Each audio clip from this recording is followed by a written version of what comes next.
Hello and welcome. You're watching NewsX and I'm Megha Sharma. Today on the Modi Diaries, we talk about Narendra Modi, the prime gastronomer. From serving the three-course lavish millet-inspired vegetarian meal to the world leaders at the G20 Leaders Summit, to drinking coconut water with Chinese Premier Xi Jinping in Mahabalipuram. From introducing the Golgappa to the Japanese Prime Minister Fumio Kishida, to inspiring the then Australian Prime Minister Scott Morrison to make vegetable samosas with authentic mango chutneys. Prime Minister Narendra Modi has put India on a platter and the world leaders are impressed. Narendra Modi can truly be called the prime gastronomer of India for putting Indian food on the world map. The humble Golgappas, Pani Puris or Puchkas, whatever name you may call it, the envoys from foreign countries arrive in India just to relish them and put out on social media posts that go viral.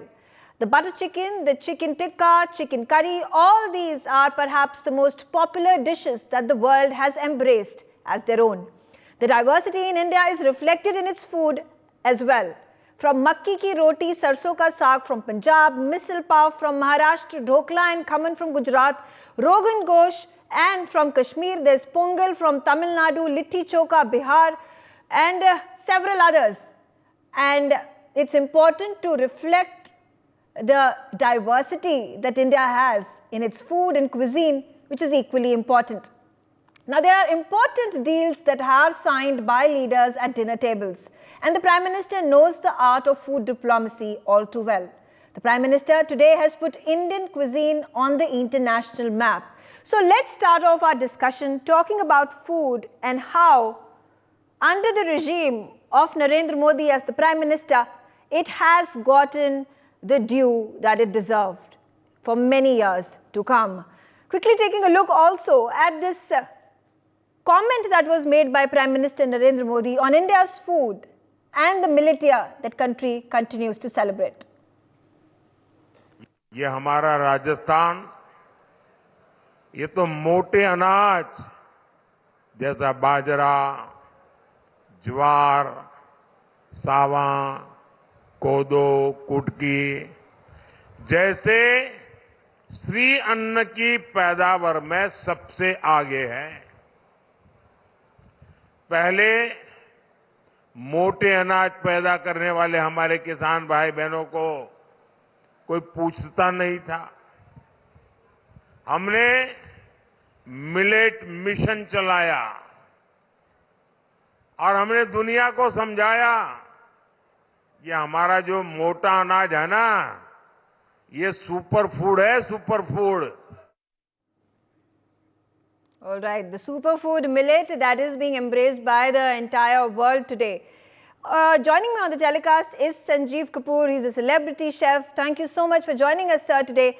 And of course, the big question about the transformation of Indian food that has been witnessed in the last 10 years under Prime Minister Narendra Modi, particularly because his emphasis has been to introduce Indian foods to foreign delegations, to foreign prime ministers and heads of the states, as has been witnessed very recently. Prime Minister Kishida from Japan was here. He was gorging on those amazing, yummy Golgappas. There have been several instances in the past as well. Of course, the big example, the G20 Leaders Summit. I mean, what better example to give a taste of Indian cuisine and millets particularly, the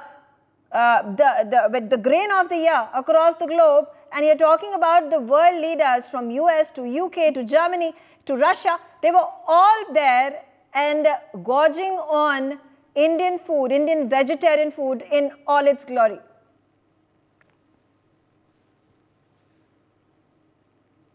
That's correct. That's so true, Megha. It's something which is world has never seen. We as chefs, I can tell you, we are so happy and proud to see national leadership talk about food. I thought that this was a job that chefs had to do. But when Prime Minister of country takes this pole position of promoting food, I think our job is made so much easier. And I remember I have been lucky on few occasions when he has been present and we've been asked to cook and I've had some discussions with him on food, and I can actually write a book on this, on his view on food and what he has. I still remember first time I talked about it and said, "Sir, हम ना मैं Australia के लिए मैंने एक उनके tourism policy उन्होंने बनाई and I've been helping them. This was many years ago, and I remember talking to him and said it's called Restaurant Australia. That's their national tourism policy, and it's all about food. And we have so much, and we don't talk about food." He says, "Really?" And within a month, I realized there was so much conversation on food, and I was so thrilled. And this millet, I think as chefs, we used to get excited about quinoa, but I can tell you that that's just one thing. But our millets is something which is not just from taste point of view, but from biodiversity, from sustainability, from opportunities for look at the price that farmers are getting for our humble millets. I think this is something. It's music to our ears. Chefs, I think, haven't had better time because we are not just people who love to cook, but we like to promote our things. Because if I were to cook something, I can cook Chinese, I can cook French, but world would not believe that. So there is somebody. It's not just promotion of food; it's promotion of Indian chefs. I can tell you. Absolutely. So it's music to our ears. Absolutely. Yes. Ambassador Deepak, particularly when it comes to food diplomacy, and it's extremely important. In fact, integral for keeping your guests and clients and world leaders happy, in a happy mood, to allow for those deals, very sensitive, complicated deals to be signed on the table. And what better way for the world leaders to be offered Indian food in all its authenticity, and then them taking back experiences and inculcating them in their regular food affair as well. Thank you very much, ma'am. Always a pleasure to be with you on your amazing channel. You are one of our best anchors, and I admire the way you're able to put across a point of view. First, listening to Mr. Kapoor, probably the world's best known chef. Mr. Kapoor, an honor to be with you. Thank you so much. India is so proud of its sons like you. He's talked about Indian food. 193 members of the United Nations, we did a survey some years ago. 188 have Indian restaurants. It's a different matter that in many of them, everything tastes the same. But nevertheless, they call it Indian restaurants. I'm special advisor in 3 African countries, South Sudan, Guinea-Bissau, and the Kingdom of Lesotho. There too, there are several Indian restaurants. Now, there's this saying, ma'am, you've probably heard it, an army marches on its stomach. In diplomacy, we say, fill the fellow's stomach with some delicious Indian food, then he'll sign on the dotted line. And chefs like Mr. Kapoor help us to do this. It's a manifestation of the soft aspect of India's comprehensive absolute power. You know, we have music, we have dance, etc. But food, which goes into your stomach, which keeps you marching, which keeps you going, which keeps you happy, nothing can match us. Ma'am, wheat, I don't eat wheat, I only eat millets, bajra, ragi, jowar, whatever. Because wheat is not an Indian crop, it came from the Fertile Crescent. Rice, I'm not quite sure. Some people say it was Indian, others say it was Chinese. But what is the millets? We had an International Year of the Millets, which the West, in its total arrogance, still calls coarse grains, whereas they are the smoothest grains in the world. Some Indians also, I hear them calling it coarse grain, which is pathetic. But that is India's message to the world. Look, guys, if you need your stomachs filled, and hunger is a major issue today because this Nina woman and that Nino character, all these fellows are acting up and food production is declining. The solution lies in traditional Indian wisdom, which is millet. Ma'am, you also have it in the Mahabharata. I won't take the names. One of the kings is going to join the Pandavas, but he stops by and he's He's feted, he's hosted by the Kauravas, and they give him such delicious food. He says, okay, now I'll join you. I'll fight against the Pandavas on your side. I don't think Mr. Kapoor was responsible for that. I don't know if he was around at that time. But the fact is that Indian food is the most sought after in the world. Another aspect of that total comprehensive power that India wields. May I just say to you, ma'am, as far as food is concerned, Bharat has taken off. Destination 2047, but we land well ahead of schedule. Absolutely. Thank you. Very Thank you, well said, sir. I also have with me another celebrity chef, very popular, and Vicky Ratnani. Thank you for joining us, and thank you for making Indian food popular on a global platform. And according to you, how do you think have things transformed? Do you see a palpable change in the way Indian food is perceived by the globe, by people across the world? And I'm not just talking about the chicken tikka and the chicken curry, which has been popular for decades together, although it has no semblance of what the Indian version tastes like. But what about the other foods across the country? Have they also gained popularity? I think Indian food, even among India, let aside the rest of the world, has become even more popular. Micro cuisines are coming out of their closet, and they are being, there's a lot of migration and transportation of food and cultures even within India. So I think even chefs around India are bending backwards to make things hyperlocal, to work with hyperlocal ingredients, make their country proud. I mean, they are shoulder to shoulder, I would say, headstrong with any other chefs who are trying to show techniques, cultures, and traditions. I think ours go way beyond a millennia more than the rest of the world. And actually now it is coming up from underground and showcasing it to find tables along the world. You have chefs all over the world, the Indian chefs, who are creating, waves and much more than that. And it's a great feeling to see that how the Indian food, which was perceived as a cheap tinfoil meal, anywhere, has become fine. It's all about culture. There is history and story about every food we eat, and which is being showcased very well. So food has become definitely the cultural ambassador of our country, where it is taking us, making us proud.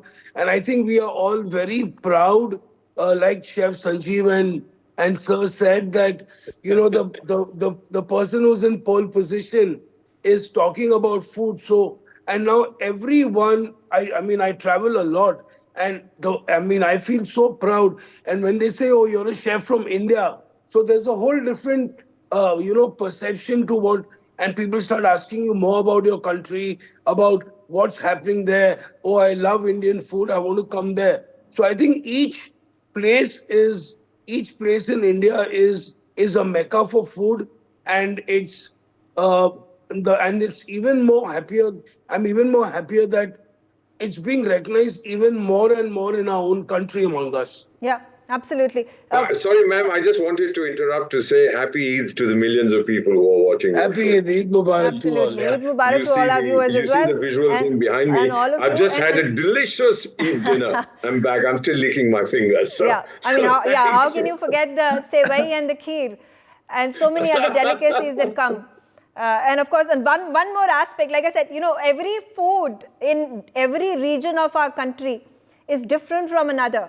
And every festival that is celebrated in our country has a food that is peculiar to that festival. And that's what the magic of Indian cuisine, Indian food is. And that is what the magic of the diversity of the country that we portray to the entire world, to imbibe and to actually be fascinated by. Because I wonder if there is any other country in the world who has so many aspects when it comes to religion, when it comes to clothing, when it comes to languages, culture, food, of course. So these are important parameters on which a country gets gauged, and also opens up a lot of doors and avenues for India to become a hub for so many things.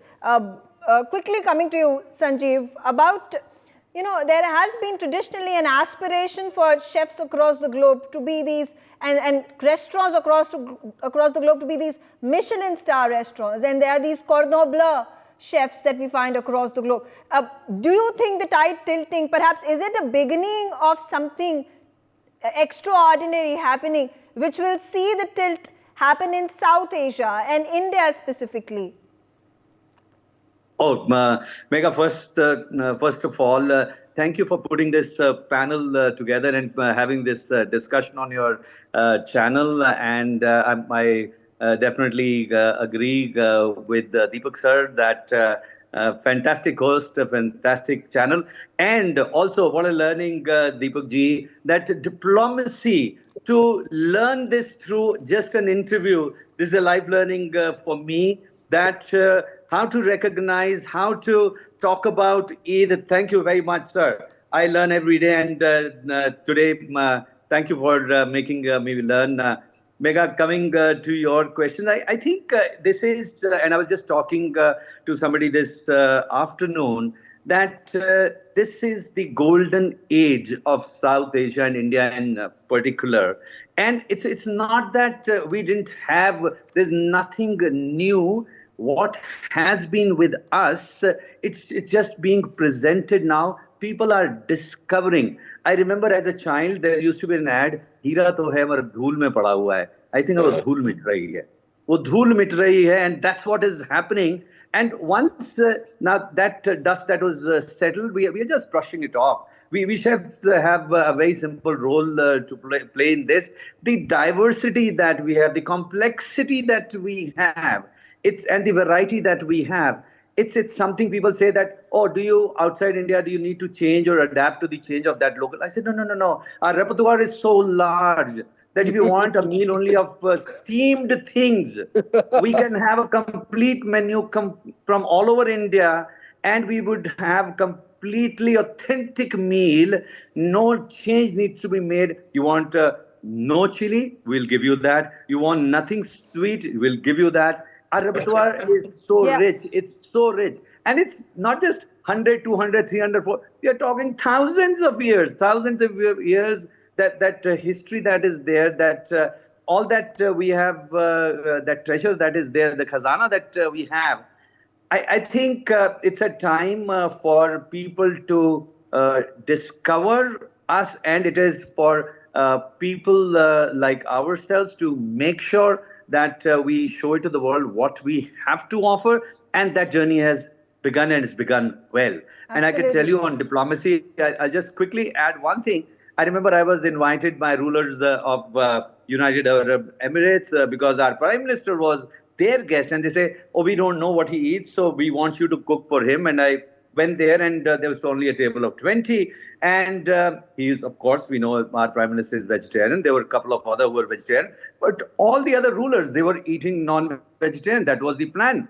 But just half an hour before, we were told that, no, everyone would eat vegetarian. And this was last minute thing. Anyway, we did that. Next morning at around 5:30, I met our Honorable Prime Minister, Mr. Modi, and I said, sir, do you know, kal raat ko kya hua? He says, kya? I said, in your honor, everyone turned vegetarian. He says, what are you saying? Yeah. I said, yes, sir. He says, this is diplomacy. This food can be a great vehicle for diplomacy. I said, yes, sir. And to respect, for breakfast, he tried all the local things that they had to offer. And I remember giving him everything and giving him all. I said, this is full madam, sir. This is how. He said, hamari pav bhaji jaisi hai. This is like this. And he tried everything. So I think there's a mutual respect that's there, and that world is understanding that the only way we can survive, we can go forward. It's not about what carbon imprint, that it's not only countries. These are physical boundaries that we create. There are many things that break the world. Food is that will unite the world. Absolutely. And not to mention, your immense contribution, Sanjeev Kapoor, with your Khana Khazana. And that was a show that was quintessential, because we'll put on our television screens with our moms and sitting beside them and learning how to cook, and learning a diverse platter, whether, like you said, from across the country, that diversity that was brought forth by you. And you continue to do so even now. coming back to you, Ambassador Vora, about the things that we take forward from here. And it's not just about, I mean, of course, it is about how the Prime Minister, head of our country, presents Indian cuisine across the globe, but it is also about numbers. And I'm going to put that out for our viewers over here. And it's talked about India's food sector attracts 50,000 crore rupees in FDI. It has attracted that amount of money in 9 years. India's agri exports increased from 13% in 2014 to 23% in 2024. The agri export value is $50,000 million. And India is at the 7th position. Not to mention India's food processing capacities. It was at 12 lakh metric tons in 2014. It has quadrupled, it has grown multi-times over to 200 lakh metric tons. It's been a 15 times increase in the last 9 years. Agri export in demand, there's black garlic from Himachal, dragon fruit from Jammu and Kashmir, soya milk powder, Madhya Pradesh, and the list goes on. So we're talking about it. We are creating the kind of publicity that is required, the advertising that is required, and it is also, on the other hand, we have hard facts. We have numbers to then justify the fact that the Indian food market is actually a manufacturing hub that is attracting FDI, that is attracting investments, that is also attracting exports. Oh, no question about it, ma'am. You've hit the nail on the head. Have you heard of a character, the two celebrity chefs who are with us? 2,400 years ago, there was a fellow called Chanakya, Kautilya. And I'm going to quote something from you. I think he was talking about you. He said, there are 3 gems upon this earth: food, water, and pleasing words. The first thing he talked about was food, and he was referring to Indian food. And then he also added that fools consider pieces of rocks as gems, whereas food is the real gem. ये तो परंपरा है इस देश की, अच्छा भोजन होना, sir. And you are living testimony of the fact that we are the best in the universe. If our food exports are increasing, there was a time 30 years ago when I was on one of my earlier postings, Indian food meant curry. But today, Indian food means everything. If you're looking at 600,000 villages in the country and each has its own distinctive cuisine, you were to try all of them, ma'am, you would need 1,500 years to be able to visit all the villages and try all the food that we have. This is India's gastronomical advantage over the rest of the world. If there was a global championship for gastronomy, our 2 celebrity chefs on your show would win. Absolutely. I completely agree with you. There are no 2 doubts about it. Vicky, also a response from you. Now, how do we move forward from here? Now, there is a position that has been created by the Prime Minister. There's a buzz that has been created. There is political will. There is economic funding that comes in, economic support that comes into it. So how do we turn the tide that is going to reach out to people across the globe? And it will not just be relegated to the 2-3 cuisines or 2-3 dishes that people are used to consuming. See, I think rightfully when Chef Sanjeev spoke about, Tourism Australia, and besides that, even besides Australia, the culinary ambassador of Spain many years ago was Ferran Adrià, who's actually a chef. And he was the culinary, he was the cultural ambassador of the country. So I think we have so much going on in every state, in every town within the states, which are such big food hubs for eating, watching, processes, agriculture, including adventure and natural beauty. So I think a very strong culinary tourism ministry should be set up where they are actually promoting each state using its food, people, and other biodiversities as a brand by itself. So literally to facilitate, like big eating houses where, like how you have a state house or a huge hawker zone where, you can feature local artisans, local chefs, restaurateurs, home cooks, And there is this whole cultural center where if I land into, for example, Maharashtra, I could pick 2 or 3 states, 2 or 3 cities in the state where I could go there and, spend a whole day, like culinary sightseeing as well. So I think we need a stronger body and better facilities to facilitate all this. Yeah. And I think, chefs should be also given a chance to contribute towards, forming something like this, where we could give, our own contribution to this cause. I absolutely agree with you. I'm out of time, but I thank all of you for joining me for this very special telecast. The fact that you have been able to, bring so much gravitas to this conversation, and obviously your experiences count a lot, give us a lot of insight, and so to our viewers, and that's such a happy thing to note. For more such videos, subscribe to the NewsX YouTube channel, hit the bell icon.